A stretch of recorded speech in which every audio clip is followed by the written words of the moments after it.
Halo para pemirsa, ketemu lagi untuk berbagi pengetahuan dan belajar sepanjang hayat. Nah, kita kali ini bertemu lagi akan berbicara mengenai obesitas bersama Dr.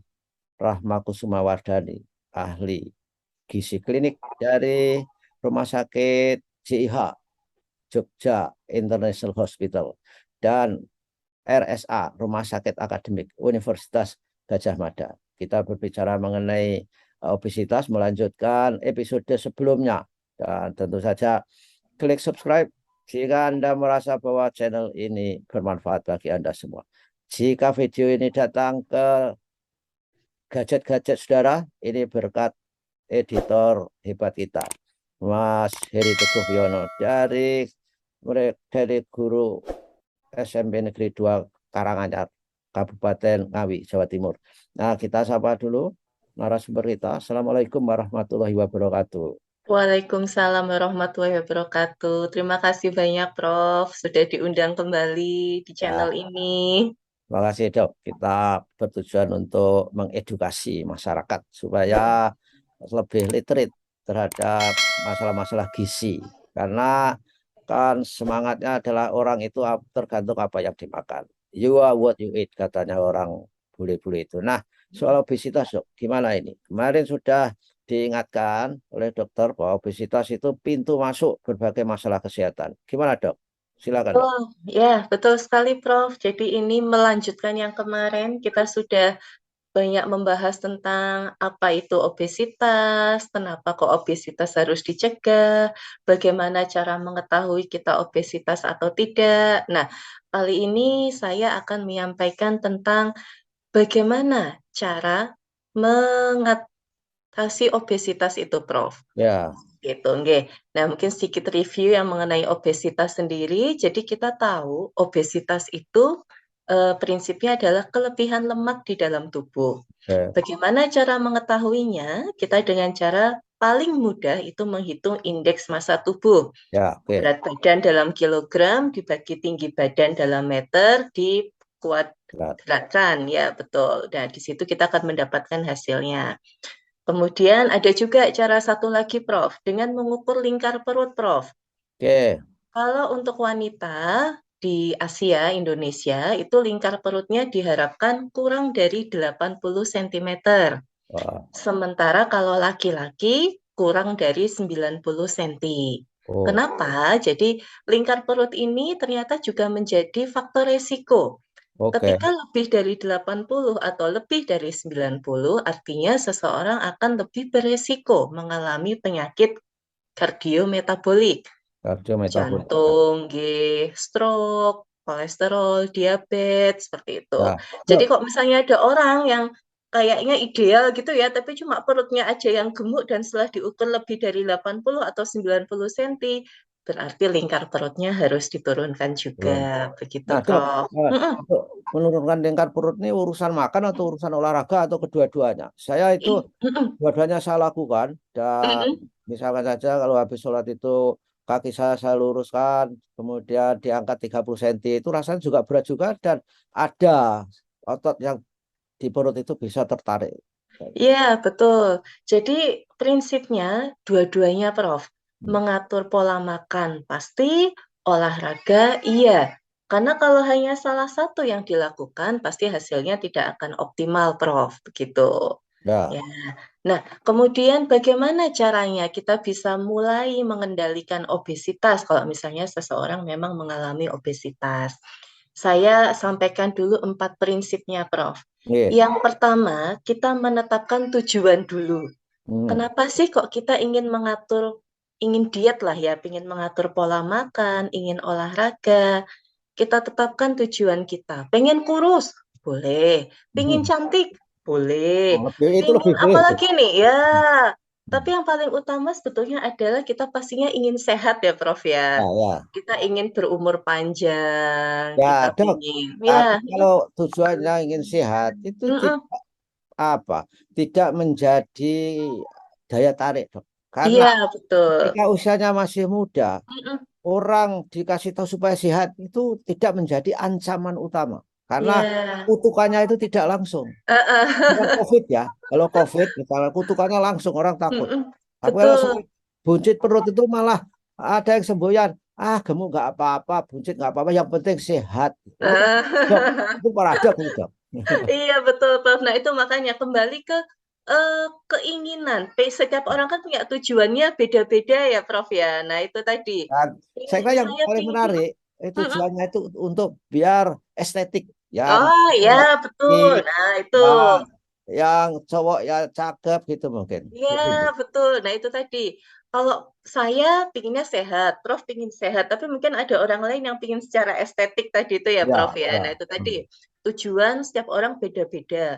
Tentukan dulu tujuannya pinginnya apa sih ini gitu. Ya, Nah kemudian yang kedua niat.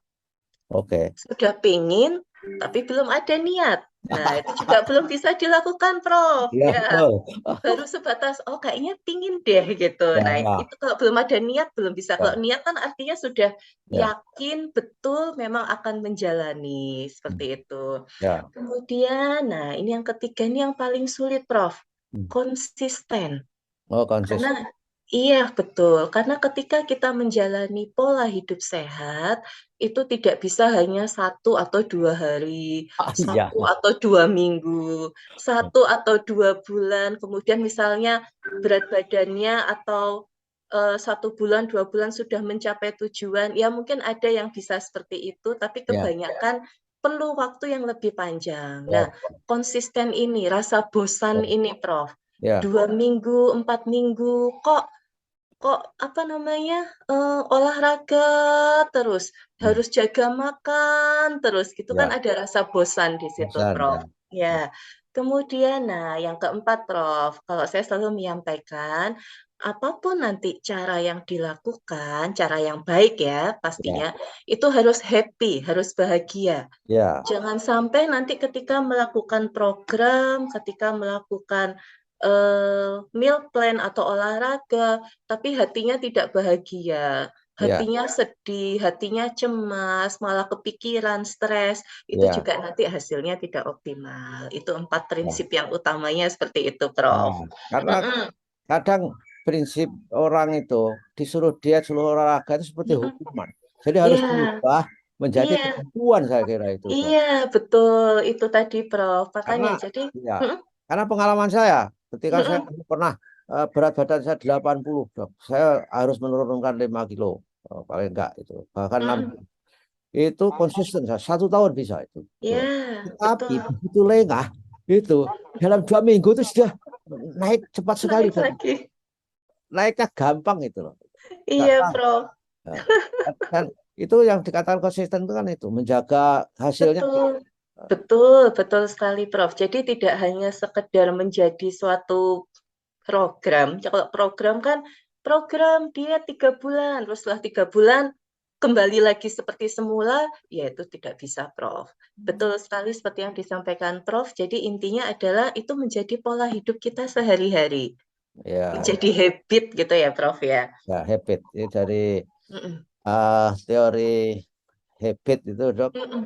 Habit orang itu supaya jadi bagian dari hidupnya itu harus dihabituasi, diulang-ulang paling tidak 21 kali. Itu baru Iya. menjadi kesadaran. Betul. Nah, itu Habit, untuk mencapai 21 hari ini loh, Prof. ya. 21 kali dok, kalinya. Jadi Oh, kali ya.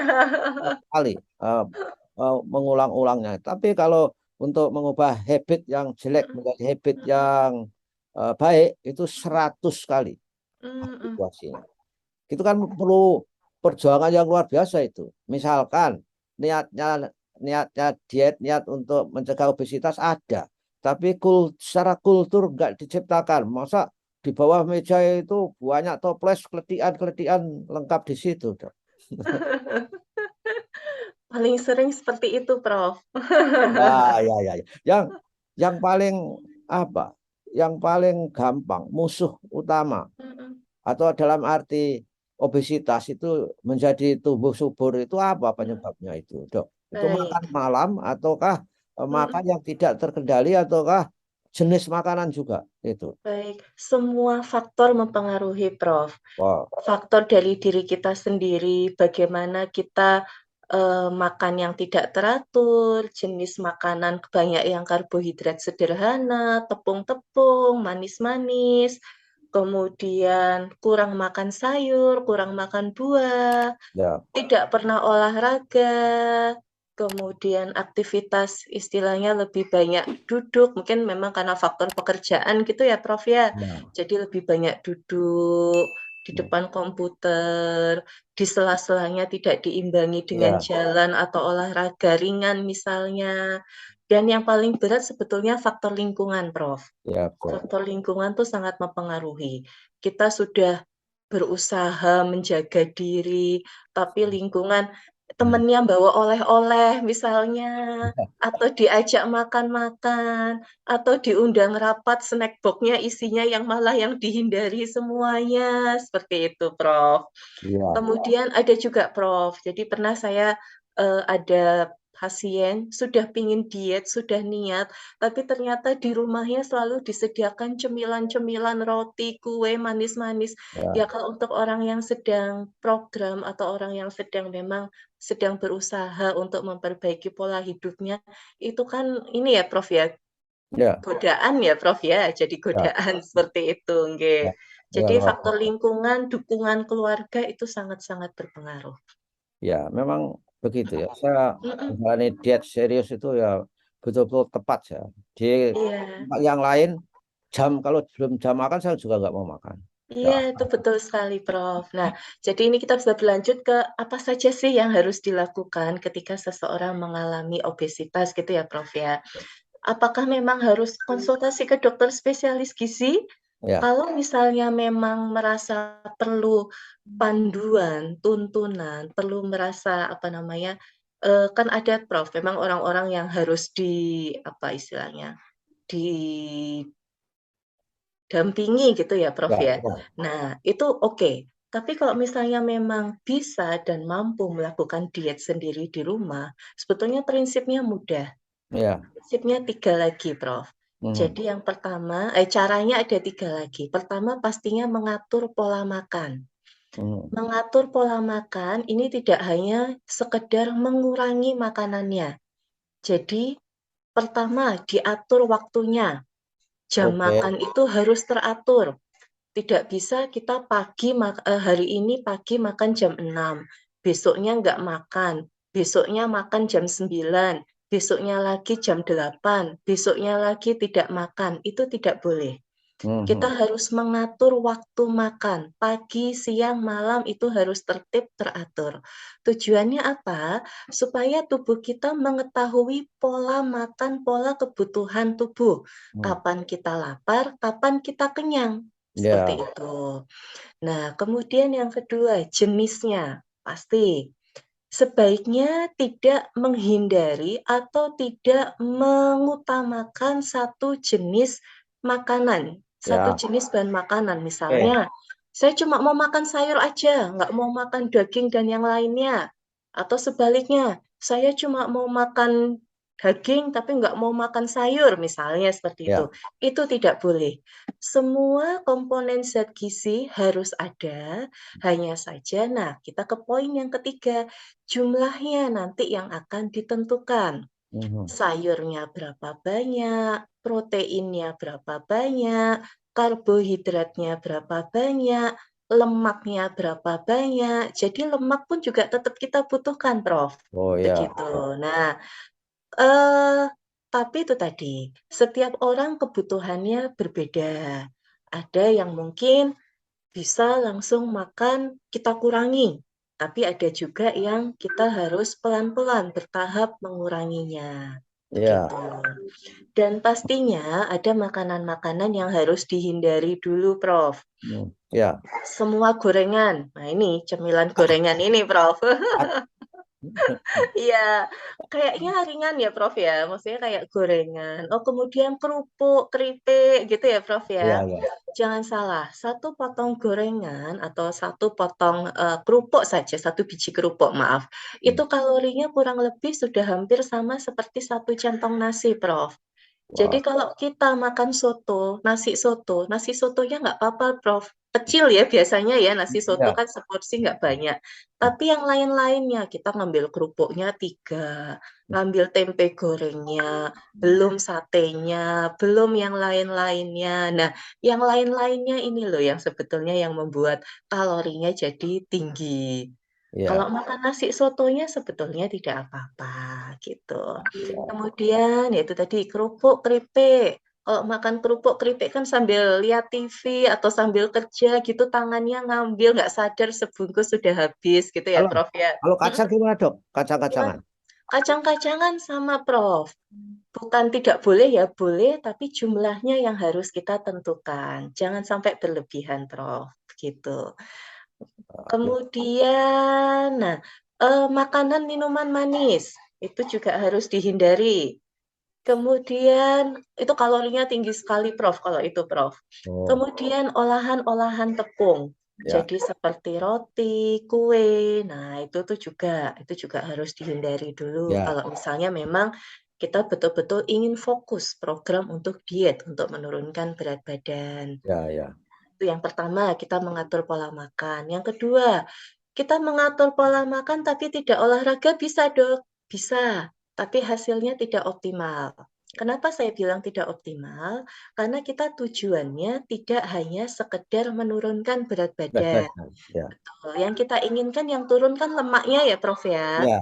Hmm. Bukan semuanya termasuk otot-ototnya ikut hilang gitu kan enggak ya, Prof. Ya, Nah, jadi itu tadi, kenapa harus olahraga? Tujuannya olahraga adalah untuk mempertahankan masa otot yang sudah ada, ya. atau lebih bagus lagi meningkatkan, seperti itu. Olahraga berapa lama bisa dilakukan? Kalau dari WHO itu menganjurkan dalam 1 minggu 150 sampai 300 menit, Prof. Oke, Ya, ya, tapi terbagi beberapa hari ya, Prof ya. ya. 5 hari Jangan lah kita paling tidak. Ya, Iya, betul. Jangan kita libur hari Minggu terus olahraga 300 menit, tapi yang 6 harinya nggak olahraga itu tidak boleh, Prof. Dirapel gitu jangan. Jadi ya. malah sedikit-sedikit tapi konsisten setiap hari. Seperti itu. Ya, Ritmik gitu ya jadinya. Ya, gimana, Prof? ritmik Iya, olahraganya. betul, betul, Prof. Ya, Kemudian, nah, Dok, saya kalau 30 menit nggak kuat, karena memang tidak terbiasa olahraga ya, Prof ya. ya, Tidak harus 30 menit, 10 menit, 15 menit, semampunya, yang penting konsisten. ya. Dan justru orang-orang dengan obesitas tidak dianjurkan untuk olahraga yang langsung high impact, Mhm. yang high intense, yang langsung berat, misalnya lari, atau skipping, lompat tali itu ya Kali. Prof ya, Ya. heeh, itu malah jangan dulu. Atau aerobik, zumba yang olahraga yang sifatnya lompat-lompat itu juga tidak dianjurkan. Kenapa? Karena itu akan menekan lututnya. Ya. Lututnya akan terbebani dengan berat badan tubuh yang Oh. bagian atas, Prof. Jadi jangan sampai niatnya baik, tujuannya baik, olahraga, pingin badannya cepat kurus gitu ya, pingin cepat turun berat badannya, tapi kemudian timbul masalah yang kedua, Hmm. sakit lutut itu, Prof. Ya, Nah, ya. ya karena saking semangatnya. Kemudian yang ketiga adalah menjaga gaya hidup, memperbaiki lifestyle. Hmm. Apa saja lifestyle yang harus diperbaiki? Terutama yang paling sering, Prof, begadang.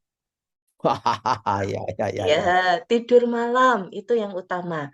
Paling sering, biasanya kalau yang datang ke saya, tidurnya baru bisa jam 1 Dok, baru bisa jam 3 Dok. Saya kalau langsung ke tempat tidur jam 10 malah nggak bisa tidur, Dok. Nah, itu tadi, karena ini habit, karena ini kebiasaan. Ya. Kenapa kok disarankan tidur jam 10 malam, maksimal lah ya, mulai tidur jam 10 malam, karena ketika kita sering begadang, ternyata akan mempengaruhi metabolisme tubuh kita juga. Mhm. Sel-sel tubuh jadi stres, metabolismenya terganggu. Belum lagi kalau yang sering begadang, kalau nggak ditemenin cemilan kan juga nggak enak ya, Prof ya. Kalau sendirian aja, Prof. Nah, Nah, nggak cemilan plus rokok. nah, nah itu rokok juga, Prof. Itu juga harus dihentikan. Itu termasuk lifestyle yang harus diubah gitu. Kemudian biasakan berjemur di bawah sinar matahari, Prof. Ya, Kalau waktu dulu zaman COVID kemarin ya Prof ya, kan dianjurkan berjemur di bawah sinar matahari untuk meningkatkan sistem imun, daya tahan tubuh, mendapatkan vitamin D alami. Itu memang betul Prof. Ya, Dan sebetulnya tidak hanya pada saat kemarin atau saat seseorang mengalami penyakit ya COVID gitu, tapi ketika saat kita sehat, terutama yang saat ini yang kita bahas tentang orang-orang obesitas, ternyata mereka mengalami kekurangan vitamin D, Prof.